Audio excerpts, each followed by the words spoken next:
Face.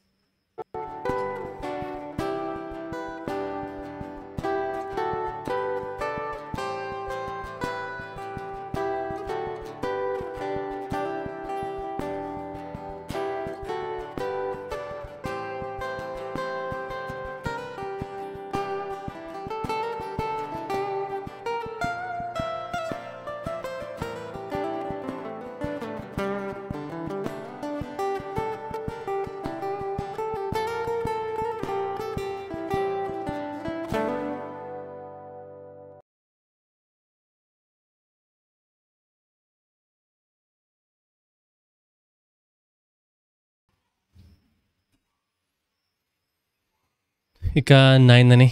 This is the 9th session sang Three Forms of Unity nga series. Kag last session, ara ta sa Lord's Day 7 sang Heidelberg Catechism. In summary, basically we spoke about ano ang nature sang ano ang saving faith and what it means to truly belong to Jesus. Sa in a nutshell. The what and the how of the faith. Basahon ta di sila tanan quickly. Question number 20 to 23 nisa. Question 20. Are all saved through Christ just as all were lost through Adam? Answer. No. Only those who are saved who, by true faith, are grafted into Christ and accept all his blessings. Question 21. What is true faith? True faith is not only a knowledge and conviction that everything God reveals in His Word is true, it is also a deep-rooted assurance created in me by the Holy Spirit through the gospel that out of sheer grace earned for us by Christ, not only others, but I too have had my sins forgiven, have been made forever right with God, and have been granted salvation. Question 22. What then must a Christian believe? Answer. Everything God promises us in the gospel. The gospel is summarized for us in the articles of our Christian faith, a creed beyond doubt, and confessed throughout the world. Question 23. What are these articles? Answer. I believe in God, the Father Almighty, creator of heaven and earth. I believe in Jesus Christ, His only Son, our Lord, who was conceived by the Holy Spirit, born of the Virgin Mary. He suffered under Pontius Pilate, was crucified, died, and buried. He descended to hell. The third day He rose again from the dead. He ascended to heaven and is seated at the right hand of God, the Father Almighty. From there He will come to judge the living and the dead. I believe in the Holy Spirit, the Holy Catholic Church, and communion of saints, the forgiveness of sins, the resurrection of the body, and the life everlasting. Amen. That's it. That's what we covered during our last session. Tonight we will cover the 7th article of the first head of Canons of Dort. Basahon ko diya. Election or choosing is God's unchangeable purpose by which He did the following. Before the foundation of the world, by sheer grace, according to the free, good pleasure of His will, He chose us in Christ to salvation, a definite number of particular people out of the entire human race which had fallen by its own fault from its original innocence into sin and ruin. Those who were chosen were neither better nor more deserving than others, but lay with them in the common misery. He did this in Christ, whom He also appointed from eternity to be mediator, the head of all the chosen, and the foundation of their salvation. And so, He decided to give the chosen ones to Christ to be saved, and to call and draw them effectively into Christ's fellowship through His Word and Spirit. In other words, He decided to grant them true faith in Christ, to justify them, to sanctify them, and finally, after powerfully preserving them in the fellowship of His Son, to glorify them. God did all this in order to demonstrate His mercy, to the praise of the riches of His glorious grace. As Scripture says, God chose us in Christ before the foundation of the world so that we should be holy and blameless before Him with love. He predestined us whom He adopted as His Son, children through Jesus Christ, in Himself according to the good pleasure of His will, to the praise of His glorious grace, by which He freely made us pleasing to Himself in His beloved. And elsewhere, by the way, ang ginbasa ko, bago lang gin-quote mismo sa article, ang Ephesians 1:4-6. Bale, sang ginsulat sa author ang ining article, ginbutang niya mismo sa article ang Ephesians 1:4-6. And elsewhere, ang dugang nga pagid, those whom He predestined, He also called, and those whom He called, He also justified, and those whom He justified, He also glorified. Romans 8:30. Bali, ginbutang gid sa author ang full text sang Ephesians 1:4-6 sa Romans 8:30. Okay? Let's pray. Amay namon nga balaan, salamat gid sa imong mga katutom sa amon nga tagsa ka mga kabuhi, sa imong pagdala diri sa amon sining gabi nga makatuon, Ginoo, kabay pa. Tagaan mo kami sang kalipay, pag-apresyar sa imong kamatuoran, kag pag-insindi, Ginoo. Gaya kami sa magpakaubos, kag kabay nga malipay kami, kag mahimaya, kabuligi kami sa amon nga makasalanan, sa kanang Kristo Jesus lang gid, kabay pa. Okay. Ang article gin-divide ko sa pila ka mga sections. I think I did 8 sections. Okay? Yes, or 7 sections. Number 1, God's sovereign and unchangeable purpose in election. By the way, all throughout this session, we will be speaking of the same things. I mean, not really the same, different things, but interrelated things about election. So, ang isa nek oras dira lang nasa malibot. Alright? Ang Article 7 nagsugod sa by gin-define yung election or God's choosing. Sila, ano pag-define niya? God's unchangeable purpose. Ambot silingon, ang election or ang pagpili isang Diyos ang sinong yaluwason, halin sa eternal nga plan sang Diyos, God's eternal plan. Decided in Himself. Kag hindi na mag-change, no? Hindi na mag-change. Hindi siya subject to change. It's a perfect eternal plan. Gin-emphasize sa article nga ang salvation nagsugod sa initiative sang Diyos, no? Sa determinasyon kag sa initiative sang Diyos, hindi iya tungod nga nag-decide ta. Okay? Hindi na napag-ref, babe, i-marinate ko na. Ay, ano lang, sa fridge lang. Thanks.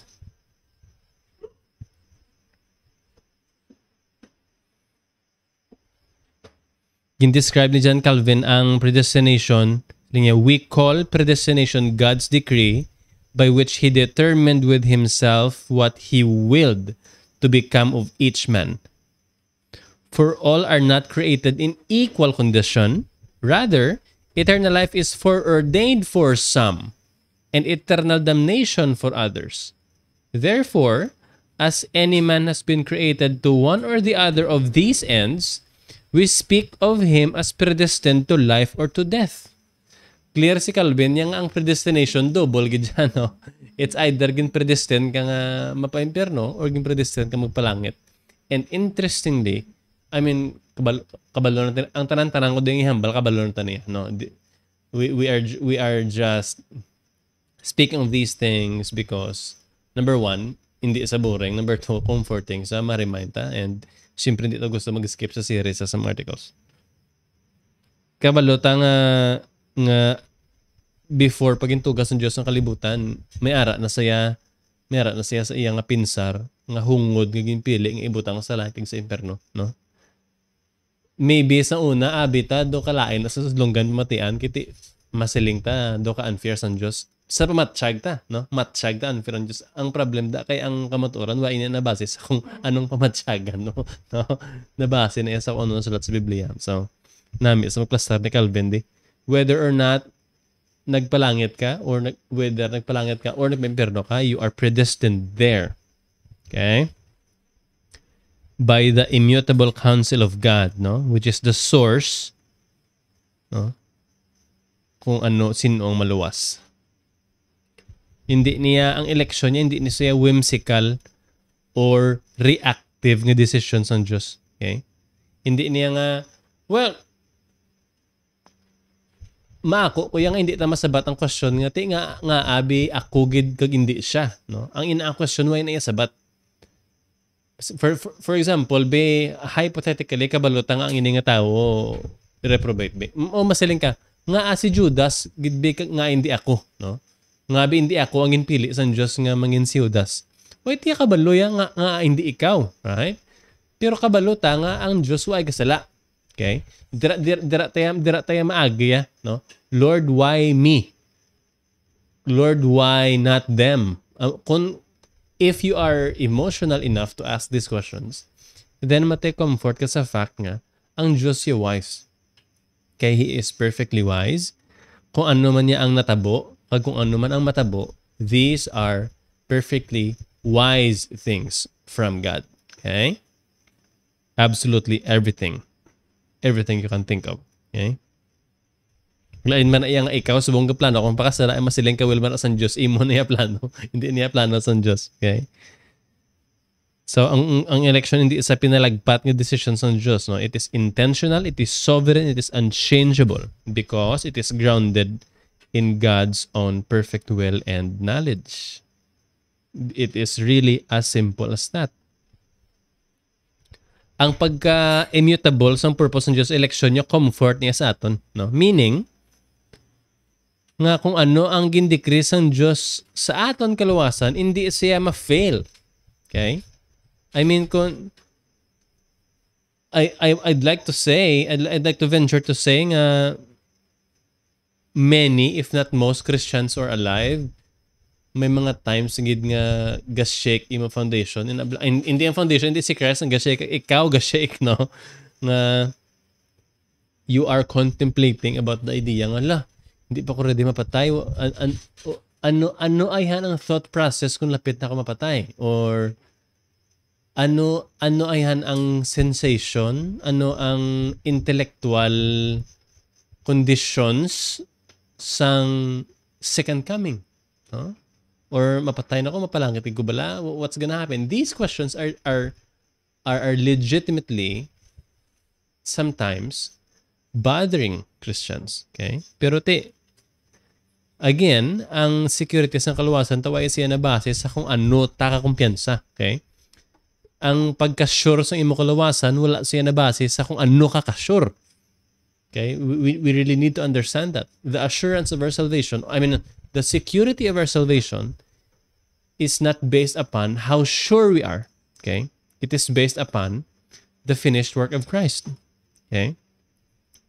How do you know that you're saved? Because of course, you believe that there is only one hope, and that is Jesus. That's how you know that you're saved.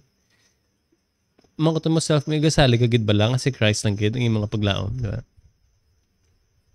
Sling ni Louis Berkhoff, the final salvation does not depend on their uncertain obedience, but has its guarantee in the unchangeable purpose of God.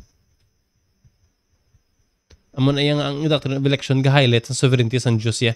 Ang Diyos ya ang free sa pagpili sa kung sino ang luwason niya. Okay? He will certainly save those He has chosen. That's for sure. Kag it ascribes all glory to God as the author and the finisher of salvation. Okay, that's number 1. Number 2. By sheer grace, not foreseen merit or faith. Okay? Central man isang emphasis sa Article 7 nga ang Diyos ya may ginpili sa nga certain nga mga tawo by sheer, no, bugay langgid according sa iyang free good pleasure sa iyang kababuton. I mean, di niya ginabasi niya pagpili. Pindi sa iya ara siya kaalam, ara siya nga kung ano ang nagapahimaya siya, anong hatag kalipay siya. Dira yan na ginabasi niya nga pagpili. Okay, hindi sa mga ginpangpili niya. Ang grounds ng election is entirely in God, not in us. We can also call that unconditional election. So there you go. Okay? God's choice does not depend on foreseeing our faith, our good works, or any human response. Rather, ang aton nga pagtuo, ang aton nga mayong buhat, ano na saya? Resulta na iya itong magiging pili tas ng Diyos. Okay? Siling sa article, those chosen were neither better nor more deserving than others, but lay with them in the common misery. Okay? Kita nga mga napilian, ay masyubing nga napilian, mga kamo, hallelujah. Kita nga mga napilian, hindi taya mas deserving sila ya, hindi taya mas pres ka nga karne, amo na kita pudjot sa karnihan, hindi na mo na ya, we're not choice meats. Okay? Hindi na mo na, we came from, di ba we're made from clay? We came from the same lump of clay. No? Same taya source sa mga reprobates, okay? Same ta material. Kisa gani mas nala pa ta sa mga reprobates siguro no? Ano to? All humanity is equally fallen in sin, well, and dead in trespasses. Ephesians 2:1-3. Bati ang gakapik up tagol niya no. Okay na. May natural. Balay sa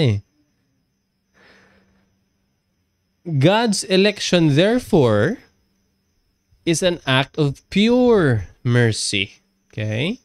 Undeserved favor gid sa iya, no? Particular sinners, for all have sinned and fall short of the glory of God. Romans 3:23. Okay. Since bisan ang faith regalo, meaning hindi sa mabase sa kondisyon di ba? Hindi siya pwede mabase sa kung ano makitaan sa Diyos in the future in order to elect someone. Kaya tanan nga tao by nature are equally lost if God had simply, no? Kung ang Diyos say wala gid sa bibigyan luwas bisan isa. Let's assume that hypothesis, no? Let's say God did not save anyone. If God did not save anyone, He is still the same loving God. He is still the same merciful God. He is the same gracious God. Kaya ti ang God is love, ang God is love, or ang pagka-loving sa Diyos, ang pagka-merciful sa Diyos, it's not dependent upon its recipients. Okay? Ang Diyos loving gid gyapon bis na wala recipients sa iya gugmaya, no? Because His graciousness, His mercy, His love, these attributes are inherent and unchangeable and inseparable in Himself. Okay? Hindi na saya contingent upon, hala, God is love, meaning dapat may luwason gid sa. No, it's a wrong thing to say. God does not need to save anybody for Him to be gracious or merciful or loving. Okay? Amon ay ang Diyos ka self-sustaining. Glory to God. But God, in order to make known the riches of His glory, Romans 9:23, God nag-decide ang Diyos nga ipakita no? Ang iyang glory to an audience. Nag-decide siya to save some out of this mass ruin. No? Not because of anything na nakita. Hala ka namin si Elwason, no? Let's save that guy. Hindi naman no? But solely because of His love and purpose.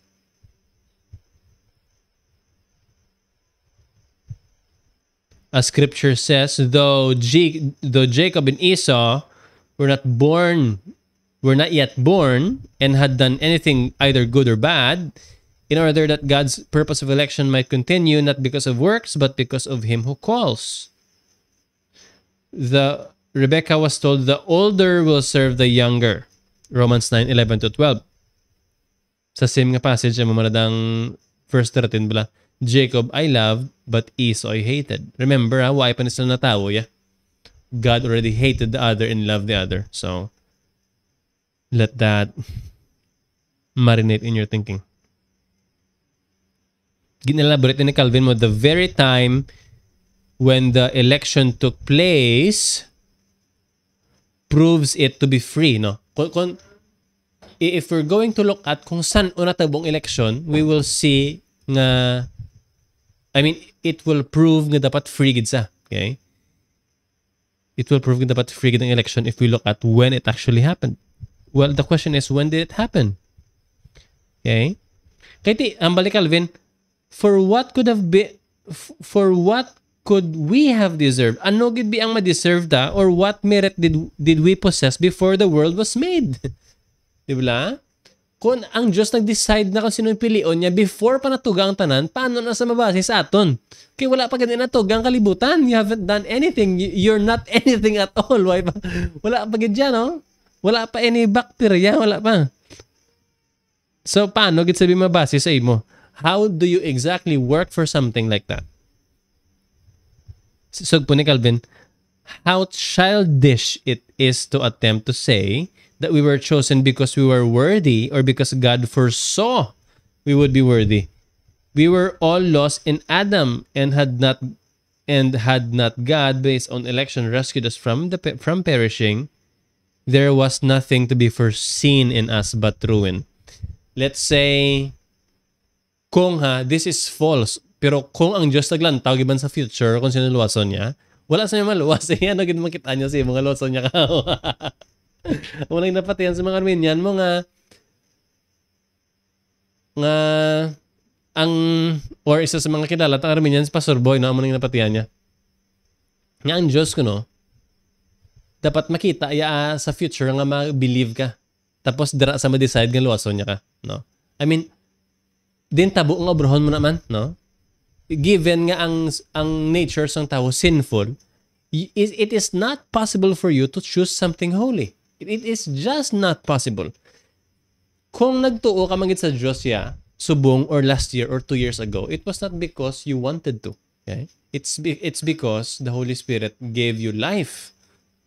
It's because you were already chosen. Kag ang ina nga choosing sang Diyos sa imo, it manifested in you believing in Jesus. It's not the other way around.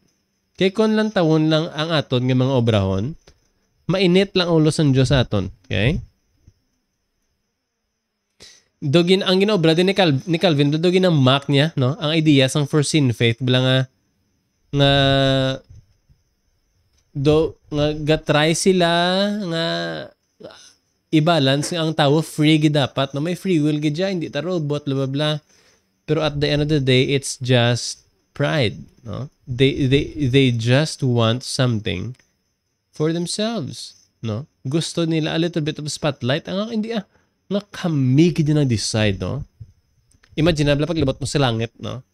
Hambal sang Diyos mo, welcome, thou good and faithful servant. Ano sabat mo? Kung wala ta kaging pili, Lord. Imagine kung wala ko nag-decide, mag-believe, kung wala ta kaging receive, imagine kung ano nasa ka-ridiculous. Crazy. Siling si Agustin tudlo man sini, no? Well, si John Calvin di ba ti ara na siya sa 16th century, right? Araya si Agustin niya pagin siya sa 4th and 5th century. Year 350 natawa sa 354, napatay sa 430. Year 430. Tudlo siya nga ang bugay sa Diyos it precedes human choice, no? God does not choose us because we believe, but that we may believe. Gets niyo? Wala ita ginpili tungod nga nagtuo ta. Ginpili ita para makatuo ta, no? Nagtuo ta because ginpili niya ta. It's not the other way around. Okay? Ang gracious election sa Diyos niya is it is what brings about our faith. Hindi niya nga response.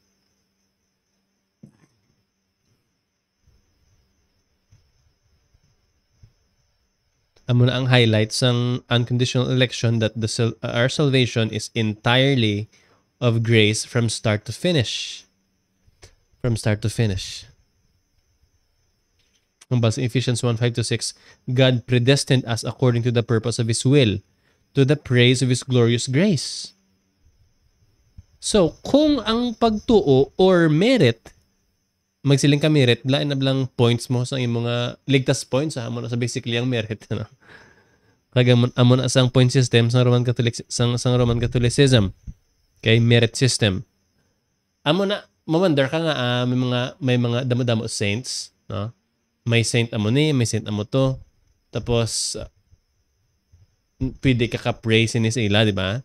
Kaya nga katabo sina, ang doctrine sa Roman Catholic system, mayari niya ginatawag kung nga treasury of merit. Bari isa ni kalugar nga dira na ginabutang tanan nga ligtas points. Tapos, amo man ang distribute sa mga Christian. No? Nakagpatas-taas na ligtas points, mabuhin sa, madugang sana. Kagdara na salin. No? Depende na kung no, Abraham, either mapinitin siya ka, mga muyo ka, 5 ka Ave Maria, pila ka beads na sa rosaryo, or pila ka luhod na. Tapos, ang points mo na, ang ligtas points, dito na ako sa treasury of merit. Nan. Of course, binutig na. No? Kaya ang tanan nga merit ara kay Jesus. Wala tayo sang aton nga merit or wala tayo sang basic sino nga may merit sa nga iya. It is not because of works but because of Him who calls. Tanan nga boasting excluded. Tanan nga dayo kadto sa Dios, no?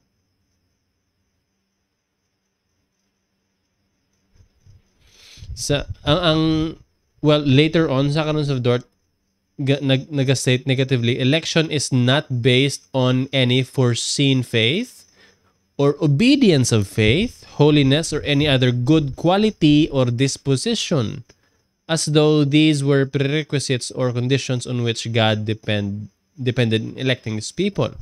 On the contrary, election is the source. Okay? Tandaan nyo kita. Ang source ng aton nga holiness, faith, it is election. Dira iya gahalin. No, hindi iyang rason sina. Faith and good works are not the cause of election. They are the result and the evidence of it. Siling ni Bavinck, for sin, faith, and holiness are not the cause of or condition of election. Rather, those who are elected are chosen to faith and chosen to obedience and chosen to holiness. Ginpili kaya para mangin holy, ginpili kaya para mangin obey, mangin obedient, mag-obey. Number 3. Siling sa article, chosen in Christ, right? Siling nga, He chose us in Christ's salvation. He did this in Christ, whom He appointed from eternity to be the mediator, the head of all the chosen, and the foundation of their salvation. Well, obviously, crucial as nga point ng election is in Christ. Okay? In Christ.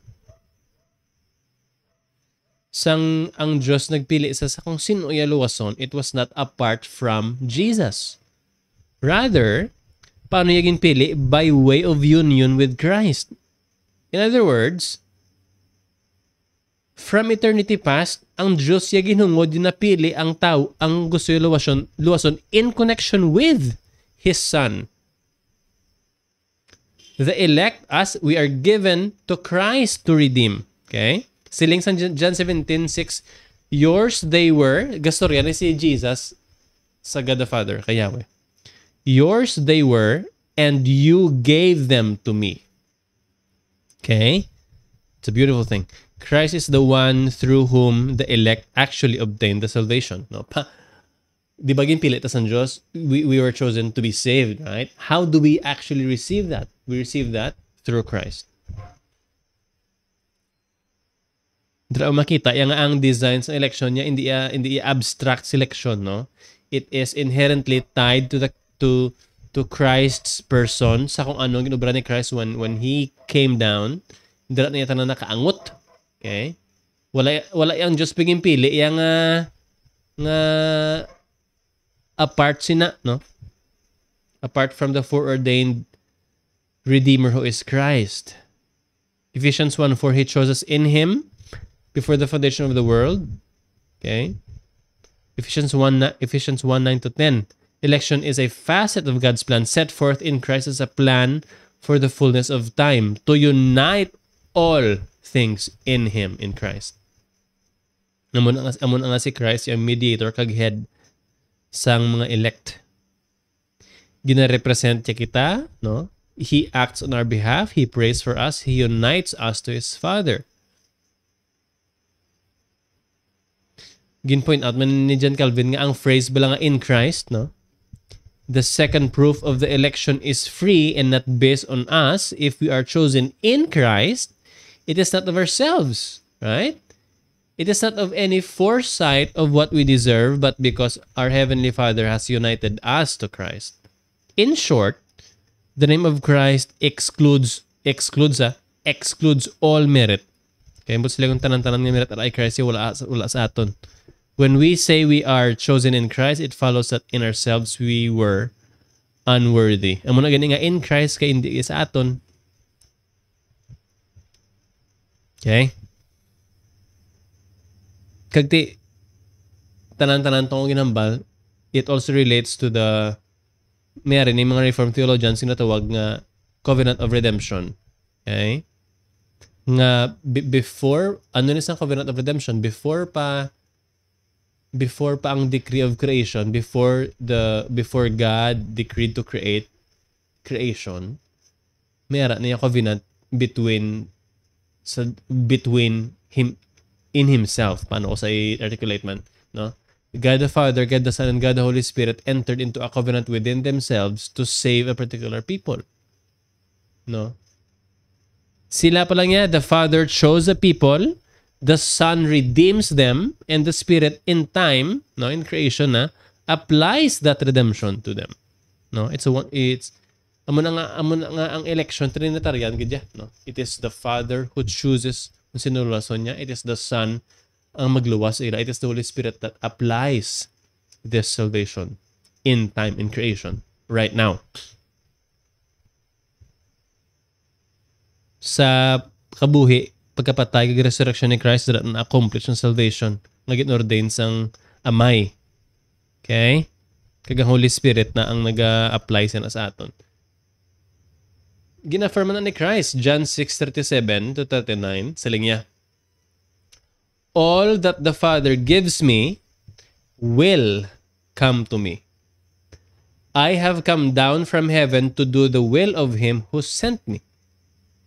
And this is the will of Him who sent me, that I should lose nothing of all that He has given me, but raise it up on the last day. Grabe, clear, no? Ang panawag ni Christ sa elect, given, no? Ginatawag yang ginhatag sa iya, ginhatag ta kay Jesus sang amay. That's how you say it. John 17:2, to give eternal life to all of whom you have given Him. No, may ara gid definite group ya, no? Known to the Father, entrusted to the Son for salvation.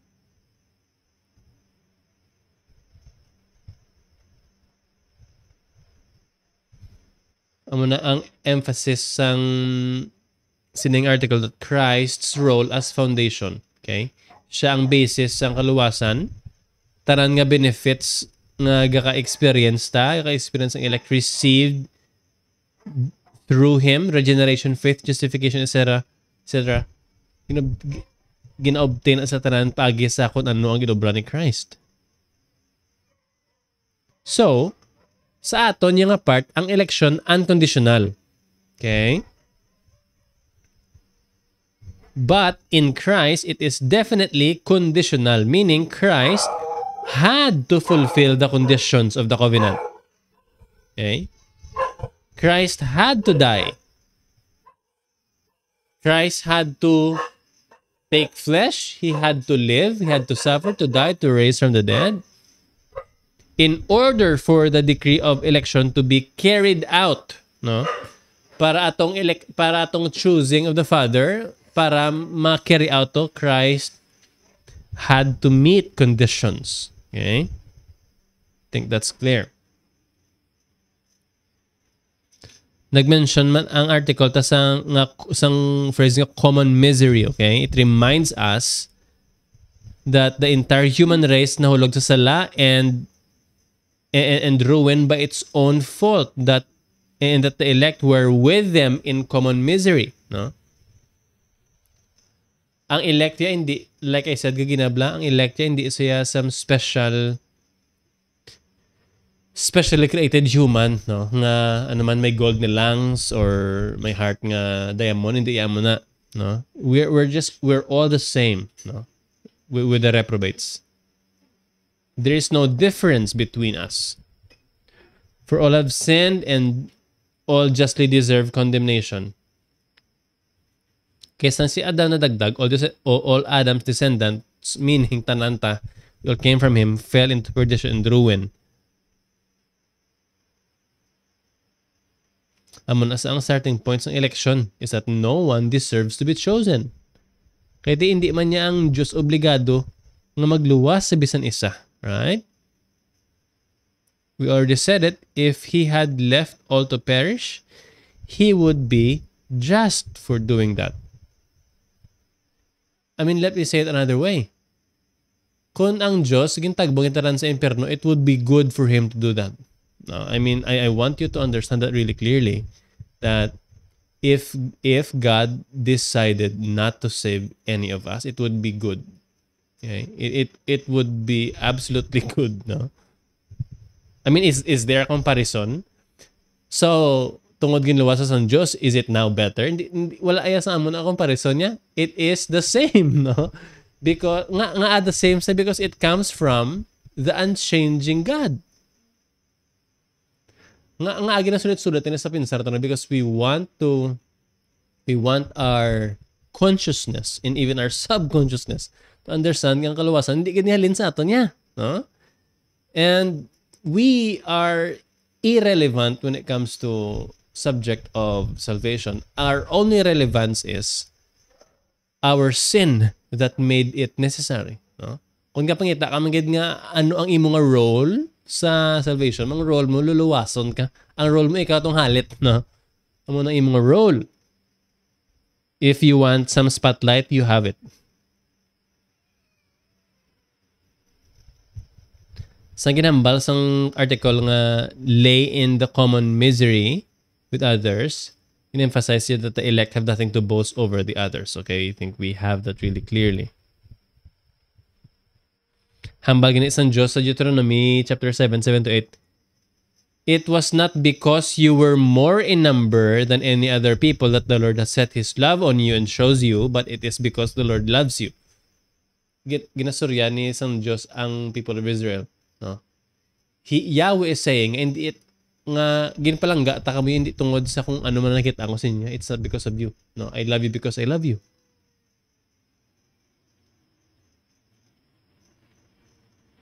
Basa kong kaliwata, it was not because you were more in number than any other people that the Lord set His love on you and shows you, but it is because the Lord loves you. Ang gugma sang Diyos is self-originating niya. Hindi mo ya ma-inspire ang Diyos nga magigugma. Okay? Hindi mo saya mapareact. Tanawa ko, Lord, oh, look at me. Sitting on a patty.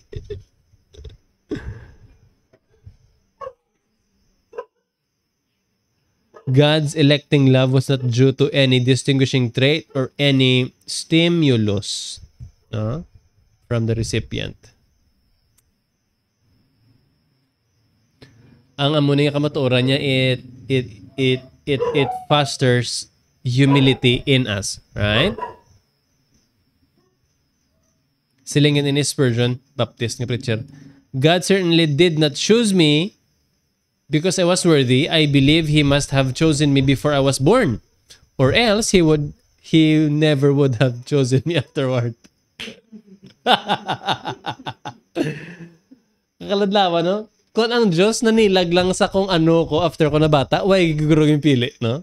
So He must have chosen me before I was born. You don't even have to be really, really smart para maintindihan mo na, no? It's simple. Simple sa galinti.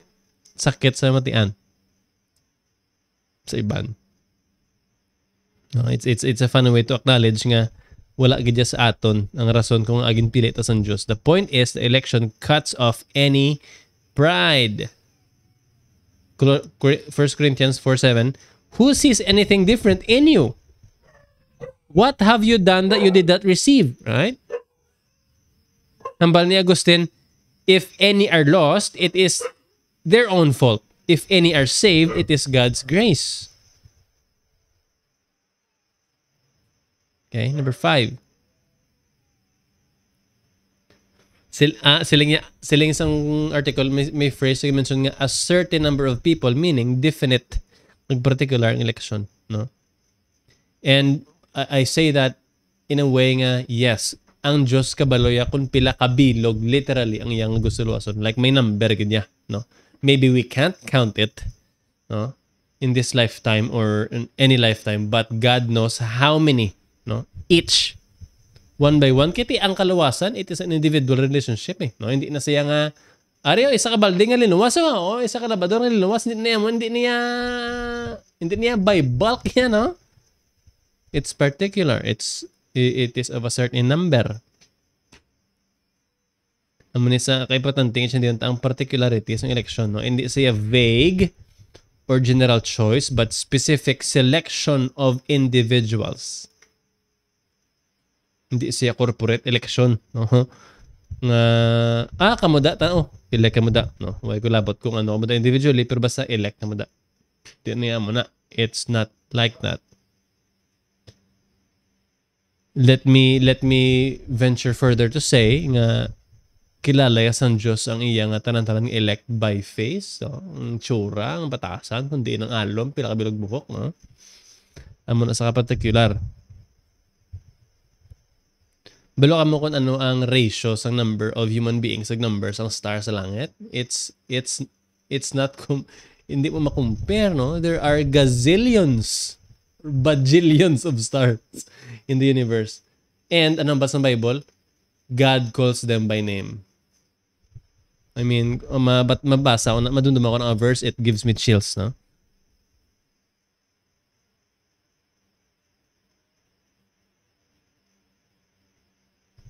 How do you know them by name? Sabi. Hallelujah. Ang ining part sang article, it goes hand in hand with limited atonement, no? Sa Tulip. The idea that Christ specifically died for or atoned for the elect, not for the sins of all human beings, but for all of the sins of some human beings. No, hindi all. No? Kaya kung ang Diyos biging pili siyang definite number, it follows then nga si Christ came specifically to accomplish the redemption of that same people. Alangan man nga panginmatsan ka ni Christ nga why kaya ginpili sa amay. Right? How do you make sense of that? You can't. You can't. Of course, kung pila man niya ang gin-elect, ang Diyos na nakabaluya, no? But it is certain and not a fluctuating number. Acts 13:48, as many as were appointed to eternal life believed, no? Kung appoint ka to eternal life, you will believe.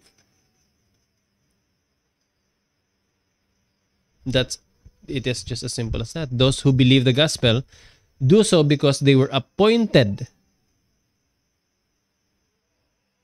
My fixed list of appointed ones is what we want to say. Tapos ginsog po niya out of the entire human race, right?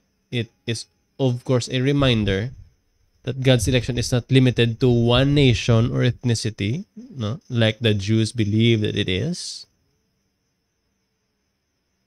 but spans to all races, to all peoples. God chose His elect from fallen humanity. Okay?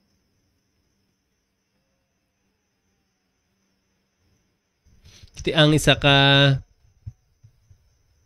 ang isa ka anxious nga, if you're anxious no masling ka, am I among the elect, no? Nga mo na ang question bla. I mean, we've known each other for quite some time for me to say nga why na makamuguro da gasalom sa mo ng idea no. Hopefully I pray nga na outgrow ta na nga part nga stage aton nga Christian life nga dugay-dugay mo pa question yung makaluwasan. No? The canons, however, encourage us not to pry into the secret decree apart from Christ, but ma-assure kaya nga gatulok ka kay Christ, no? Nablang, paano mo gibibalaan nga maluwas ka, no? You know that you are an elect because, kung pa mong katonta ka be, do you believe that Jesus is your only hope? Of course, no? Sino pagidiyang imo nga mayara ka pagidya paglaom nga iban? Kung mayara ka pagidya iban nga ginaasahan, ti basi hindi ka luwas, no? Basi hindi ka elect. Dira kaya makulbaan, no? Amo niyang tutod nga horror. Tawa. Tawa chat mo nin.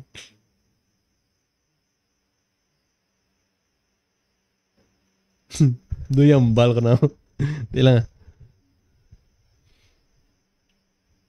John 10:27, bila my sheep hear my voice and I know them. Sino ang nag-assure sa imo nga luwas ka? It is the Holy Spirit. It is the Holy Spirit that witnesses sa imo nga anak ka sa Diyos. Okay? Hindi ni ikaw ya self-convince mo yang nga gina-convince mo self mo. Hindi mo na mabraya, no?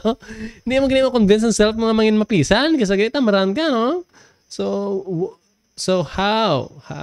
No, it is the Holy Spirit that convinces you. Tapos, well, number 6, election's effect in time, no? Calling, faith, justification, sanctification, preservation, and glorification. Panawag sila sa mga Puritans, the golden chain. Okay? We'll go through them really quickly.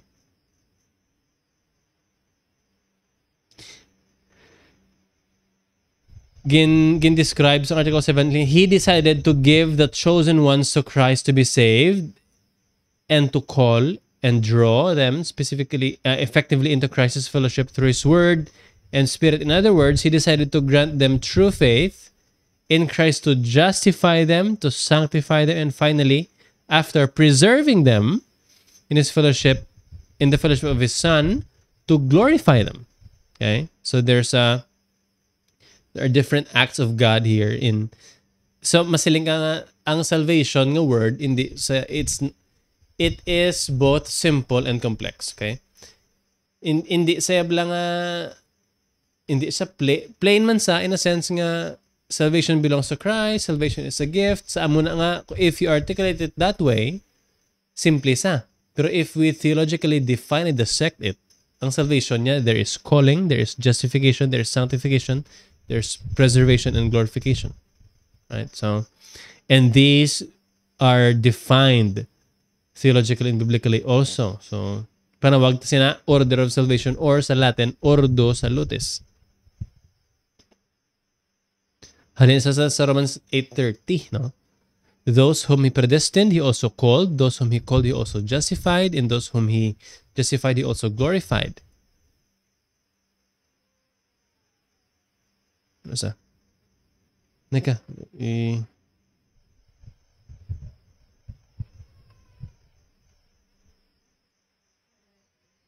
Hindi amo na nga kung ginilikawan.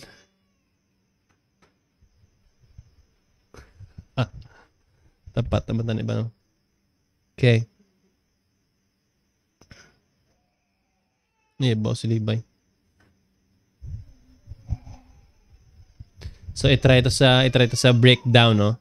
Into components. Give the chosen ones to Christ. I mean, this is just reiteration na lang niya, no? Nga ang amay gin-entrust niya ang iyaging pili sa anak, as we discussed earlier. It implies nga it is the Son who will act as their Savior. Okay?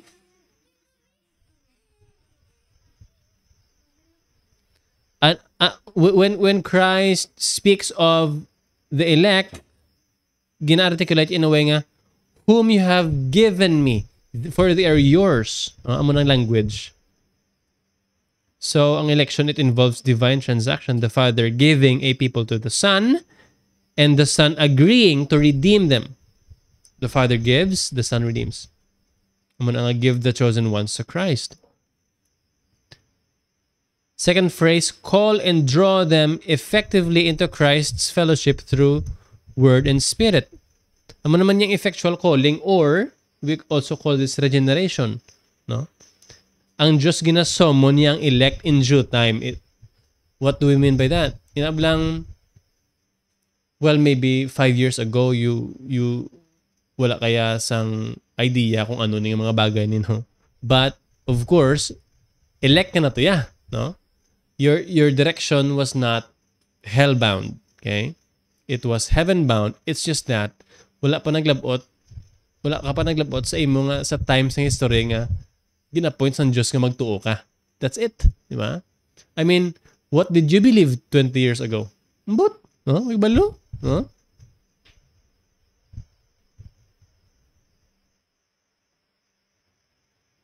God's call to the elect is effective. No?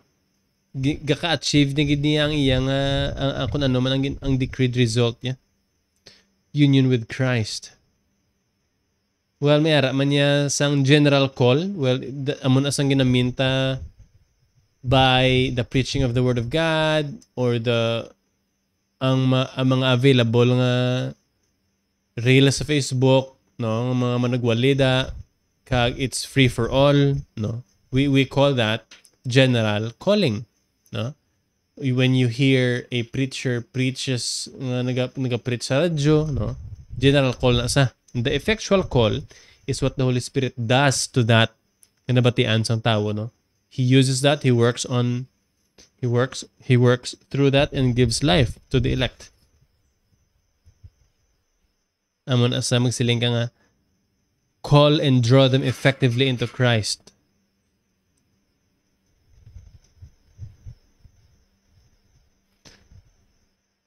Siling sa John 10:16 gani, I have other sheep, they will listen to my voice, no? The elect, kung ang Diyos magtawag, will come. Hindi na yung against their will, ha?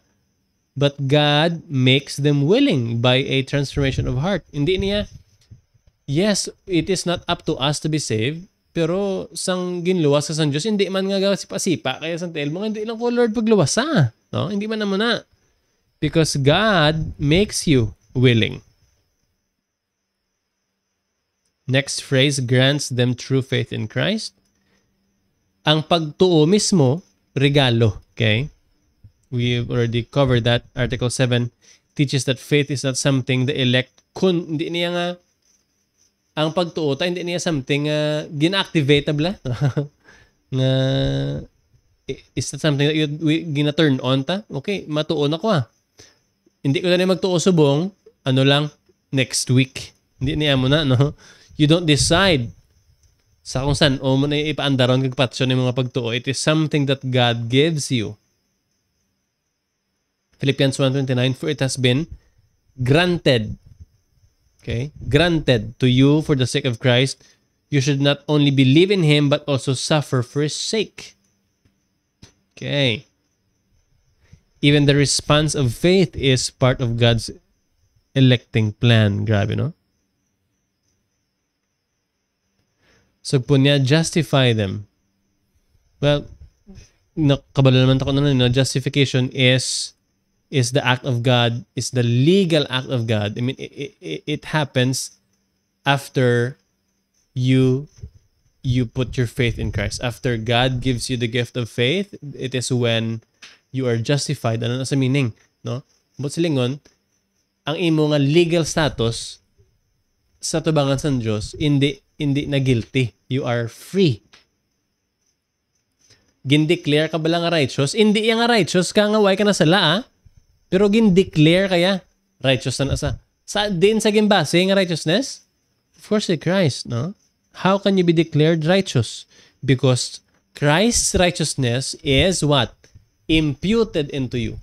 no? Nga si Christ ginlansang sa cross nga again suffer yang imperno because our unrighteousness is or was imputed to him. Ging credit sa iyang aton nga guilt amo na nga siya ang nagsuffer sa aton nga guilt amo na sa ang dynamics na justification. And of course, sanctification. Okay? Ang kalawasan, wala yang again declare ka lang legally nga righteous, ginahimo ka gid righteous over time. Okay? Di ba? Ato yung declare ka pa nga righteous ka, biskan hindi ka righteous, declare ka righteous ka on the basis of Christ's righteousness. Pero after that, you are actually being made righteous through a process we call sanctification. Ano ni saya ang sanctification? Ano ni sa we can view it two-way, no? Positional ni sa sanctified in Christ ka. Magsiling ka be sanctified be or made holy. Meaning na gin separate ka bala for God, no? You were picked and separated for God. Amon asa in that sense ang sanctification, it's a position. In the other sense, ang sanctification process man sa amat-amat ka ginapamatsure or ginapabalaan sa Diyos, no? So those are the two important ways that we should look at that sanctification. Ang elect, no? Sigurado gid nga ma-produce fruits of obedience. Hindi yang para i-elect, hindi tungod nga resulta sina, no? Holiness, sila ni Calvin sa komentarya sa Ephesians 1:4. Holiness is the immediate goal of election. Holiness is the immediate design or goal of election. Subordinate to the ultimate design, which is God's glory. Okay? God's glory, election, holiness. Sugpon pagid sa elect sang article, preserve them and finally glorify them. Of course, when ang glorification, it refers to the eternal state or the final state. Amo na isang time nga di ba gin-declare ka na itong righteous and then through a process you're being made holy. Amo na siya ang finished or final state. No? Ano na gidya, wala na gidya presence ng sin. No? The glorified state. Grabe, no? John 10:28, I give them eternal life and they will never perish and no one will snatch them out of my hand. Gingaranti na niya ang glorification. Pero kamo kuno nung interesting pagid sa Romans 8:30 kay di ba those whom he called he also justified, and justified also glorified. The interesting thing about how it's grammatically constructed, kaya ang word yung glorified, aorist, I mean sa English wala aorist tense, no? May silang ka aorist, A-O-R-I-S-T. You read that, aorist tense. Inablang sa sense nga tapos na sa. I mean, how is it nga ari pa today pero glorified na ta? When you look at Romans 8:30 in the grammatical standpoint sa Greek, grabe sa bilang assurance, bilang mag-glorify ko tanaw bilang. Gin-promise niya ang glorified na ko gani sa minds ng Diyos tapos na niya. Right? Ari pa today ganto sa presence ng sala pero sa minds ng Diyos niya, this is all done. Grabe yung comfort, no?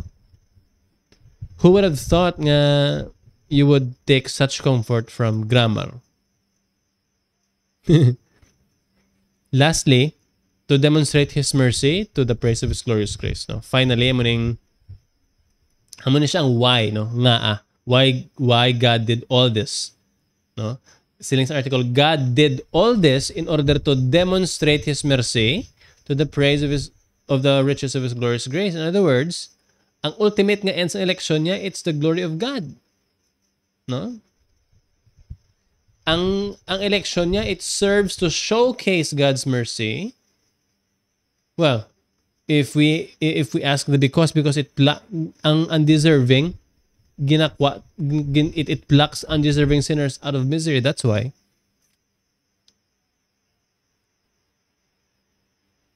Ephesians 1 verse 6, 12 and 14 naman isang ginasulit-sulit kid ni Paul nga ang predestination and salvation are to the praise of His glory. No? Ang primary nga purpose ng Diyos is that simply nga malipay ta. I mean, gusto man asang Diyos nga malipay ta, that we will be joyful that we receive salvation, but ang primary purpose is God's glorification. Ang aton nga joya, ano na iya? Resulta na lang na iya sa dalom. Hindi niya nga gina-prioritize sa Diyos or what not.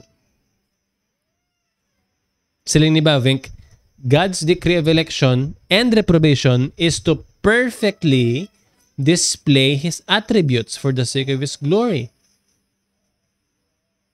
Grabe, no? Sa sovereign plan ng Diyos, ang pagpili sang iban, ang hindi pagpili sang iban, it serves a higher end, no? The full manifestation of His mercy and justice. Sila ni Calvin gani, we are humbled as we ought to be and made to feel how much we owe to God. There is no other means of humbling us than by tracing our salvation to the fountain of God's free election. Ano pag ang makapahumble sa imo man, ha? It is by tracing that the election of God is from, I mean, the salvation, the foundation of our salvation is from the fountain of God's free election. Thereby we learn that God saves whom He wills by His mere good pleasure, and we contribute nothing. Sugpo niya, those who would obscure this doctrine, Paul says, are plucking humility up by the roots and robbing God of His glory. No, pangawat. Mangawat ka na lang ginimaya sa Diyos pa. No? Maluoy ka. Amo na sa nga ang doctrine of election, it's ultimately doxological, no? It is a doctrine of praise, no? It's a doctrine of praise. Pag-uan na lang sabi, kung gusto sa gwa para maiposa.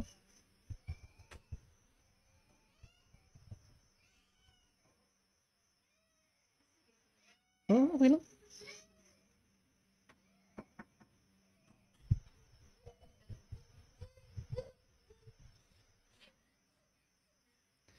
Now, if we want to summarize that, God's glory, particularly the glory of His grace, amo niyang ultimate goals ng eleksyon, no? It is God-centered in purpose. Ano pa ganang inobra na it compels us to check ourselves, no? Ano atong mga speculations, ang atong mga emosyon, no? It must bow to the purpose nga para niya sa kimayaan sa Diyos. Hindi niya para sa aton nga curiosity, sa aton nga joy primarily. It's for God's glory. I mean, unfair, difficult, matsyag mo lang na yan, no? If there's anything in your mind that lingers nga ang Diyos unfair, it is because you are entitled, no? Ang idea nga, ang hatred sa doctrines ng election, it comes from an entitled in a proud heart. Okay. The Antasta, let me read to you the article again as we end. Ang Article 7 sang Canons of Dort, first head, election or choosing is God's unchangeable purpose by which He did the following. Before the foundation of the world, by sheer grace, according to the free good pleasure of His will, He chose us in Christ's salvation, a definite number of particular people out of the entire human race, which had fallen by its own fault from its original innocence into sin and ruin. Those chosen were neither better nor more deserving than the others, but lay with them in the common misery.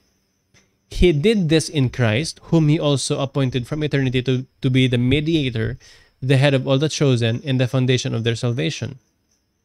And so He decided to give the chosen ones to Christ to be saved and to call and draw them effectively into Christ's fellowship through His word and spirit. In other words, He decided to grant them the true faith in Christ to justify them, sanctify them, and finally, after powerfully preserving them in the fellowship of His Son, to glorify them. God did all this in order to demonstrate His mercy to the praise of the riches of His glorious grace. That's it for tonight. Any questions?